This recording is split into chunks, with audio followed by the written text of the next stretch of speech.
अस्सलाम वालेकुम 5 क्लास। आज हम सबक नंबर 3 ट्रक किसने निकाला की पढ़ाई करेंगे। एक गांव में एक पुल के ऊपर से रेल की पटरी गुजरती थी। उस पुल के नीचे से रोज़ाना कारें, मोटरें और बसें भी गुजरती थी। इस पुल के एक जानिब गांव की आबादी और दूसरी जानिब स्कूल, अस्पताल और बाजार था। इसी वजह से दिन भर यहाँ लोगों की आमदोरफ्त होती थी। एक दिन सुबह के वक्त सामान से लदा एक ट्रक पुल के नीचे फंस गया। ऐसा लग रहा था कि जैसे ट्रक का ऊपर वाला हिस्सा पुल की छत से चिपक कर रह गया हो। ट्रक इतना बड़ा था कि उसके रुकने की वजह से पीछे आने वाली गाड़ियों को भी रुकना पड़ा। थोड़ी ही देर में बहुत सी गाड़ियां जमा हो गई। गाड़ियों वाले हार्न बजा रहे थे, जिसकी वजह से पूरे इलाके में शोर हो गया था। ट्रक के ड्राइवर ने फंसे ट्रक को निकालने की बहुत कोशिश की, लेकिन सब बेकार। जाने के सारे रास्ते बंद हो चुके थे। लोग बेचैन होकर अपनी गाड़ियों से बाहर निकल आए। कोई ट्रक ड्राइवर को बुरा भला कहने लगा, जिसने इतना ऊंचा ट्रक पुल के नीचे फंसा दिया था, और कोई मुतल्लिका जिम्मेदार उनको बुलाने की बातें करने लगा ताकि इस मसले का हल निकाला जा सके। ट्रैफिक के इसी रश में एक स्कूल की बस भी फंसी हुई थी। बच्चों को स्कूल से देर हो रही थी, लेकिन मसला फिर भी वहीं का वहीं था। फिर ट्रक निकाल कर पुल को दोबारा से बना दिया जाए। कोई मशवरा दे रहा था कि ट्रक निकाल कर पुल दोबारा बना जाए। इसी दौरान में तामीरात के माहिर इंजीनियर, रेलवे अफसरान और ट्रैफिक पुलिस के एहलकार भी मौजूद वहां आ पहुंचे। रेलवे के अफसरों ने अपनी तरफ से तजवीज़ पेश की कि ट्रक का ऊपर वाला हिस्सा तोड़ा जाए और ट्रक को बाहर निकाला जाए। किसी भी तजवीज़ पर इत्फाक नहीं हो पा रहा था, क्योंकि कोई भी अपना नुकसान उठाने के लिए तैयार ना था।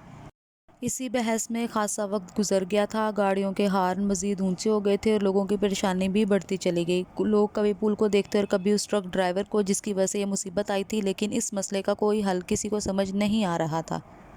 स्कूल बस में एक ज़हीन बच्चा बहुत देर से बस की खिड़की से सारा मामला देख रहा था। अचानक बच्चे के दिमाग में ख्याल आया। वो जल्दी से बस से उतरा और रश में से रास्ता बनाता हुआ उन अफसरान तक पहुंचा जो मसले के लिए सोच विचार कर रहे थे। पहुंचते ही उसने बुलंद आवाज़ से कहा, अस्सलाम वालेकुम अंकल, मुझे इस मसले ने निकलने का एक तरीका मालूम है। उसकी आवाज़ पर सबने मुड़कर उस नन्हे मुन्ने से तालिब इल्म की तरफ देखा जो गले में बस्ता लटकाए हजूम के बीच खड़ा था। पहले तो कोई एक छोटे बच्चे की बात सुनने को तैयार ना था, लेकिन इस बहस से इतना थक चुके थे कि किसी ने मना करना भी मुनासिब ना समझा और बेदिली से बच्चे की बात यूं सुनने लगे जैसे उससे अक्लमंदाना बात की तवक्को कर रहे हों। अगर आप इस ट्रक के तमाम पहियों की हवा निकाल कर कम कर दें तो ट्रक नीचे हो जाएगा और फिर इसे निकालना आसान हो जाएगा।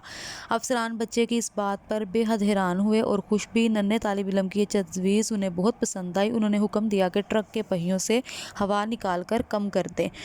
लोगों ने हुक्म पर अमल किया। पहियों की हवा कम हो गई तो ट्रक आसानी से पुल के नीचे से बाहर निकल आया। अफसरान ने बच्चे को शाबाश दी और कहा, इस नन्हे तालिब इल्म की जहानत ने हमारा मसला हल कर दिया। वहाँ मौजूद सारे लोग इस ज़हीन बच्चे को देखने लगे जिसने इतने बड़े मसले को आसानी से हल कर दिया था। हुकूमत की तरफ से उस बच्चे को बहुत बड़ा इनाम दिया गया। उस बच्चे की जहानत का चर्चा फैल गया। अखबारात में उसकी तस्वीर छपी। उसके रिश्तेदारों और दोस्तों ने उसे मुबारकबाद दी और ये यूं एक पुल टूटने से बच गया।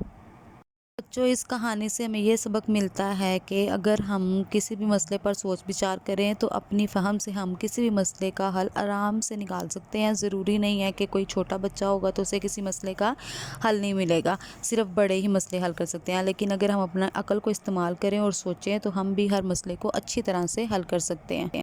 इसलिए हमें चाहिए कि हर काम को बेहतर तरीके से अंजाम देने के लिए हर पहलू को सोच लें और फिर उस काम को अंजाम दें।